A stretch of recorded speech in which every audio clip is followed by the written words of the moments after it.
Halo para pemirsa Fibis News, bersama saya Gani Prasetyo Aji dalam Fibis Weekly Sentiment. Kali ini saya akan memberikan penjelasan mengenai potensi pergerakan IHSG selama sepekan ke depan, di mana pada selama sepekan ke depan IHSG masih dipengaruhi oleh faktor fundamental baik itu positif maupun negatif, di mana faktor fundamental positif sendiri yaitu dari stimulus Eropa di mana yang telah ditetapkan oleh para petinggi Eropa beberapa pekan lalu nampaknya masih memberikan harapan mengenai adanya penanganan krisis Eropa, walaupun hal tersebut tidak terlalu signifikan. Sedangkan secara fundamental negatif sendiri, yaitu di mana data tenaga kerja Amerika Serikat belakangan ini masih lesu. Hal tersebut memberikan indikasi bahwa belum adanya perbaikan ekonomi, baik itu di Amerika maupun di Eropa. Sedangkan perlambatan perekonomian Cina juga memberikan dampak yang cukup mengkhawatirkan dari para pelaku pasar akan adanya resesi yang lebih dalam.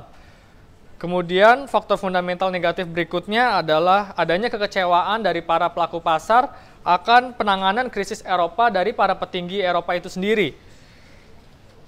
Namun dapat kita lihat secara teknikal pada pekan ini atau sepekan terakhir IHSG cenderung mengalami penurunan yang cukup signifikan, di mana dari kelima indikator seperti stokastik, MACD maupun exponential moving average memberikan indikator akan terjadinya penurunan yang cukup tajam.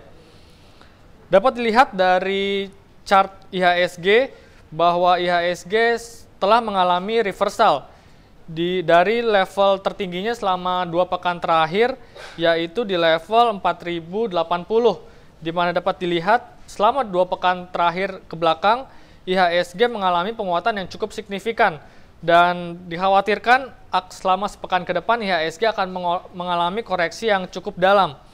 Namun dapat dilihat bahwa untuk support dan resistennya sendiri, support yang cukup kuat di level 3860, sedangkan resisten yaitu di level tertinggi selama 3 pekan terakhir yaitu di level 4080.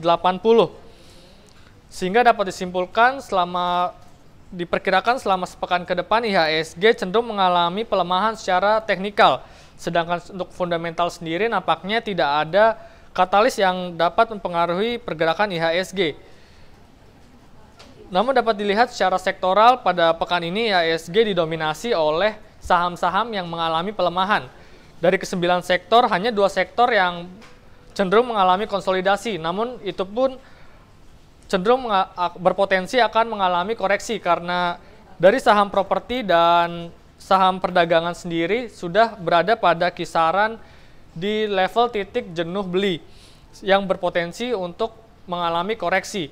Sedangkan sektor-sektor lainnya nampaknya sudah mengalami koreksi lebih awal, di mana pada perdagangan di akhir pekan kemarin sektor-sektor tersebut nampaknya sudah mengalami pelemahan atau terjadi aksi profit taking, di mana pada 2 pekan terakhir sektor-sektor tersebut nampaknya menguat cukup signifikan.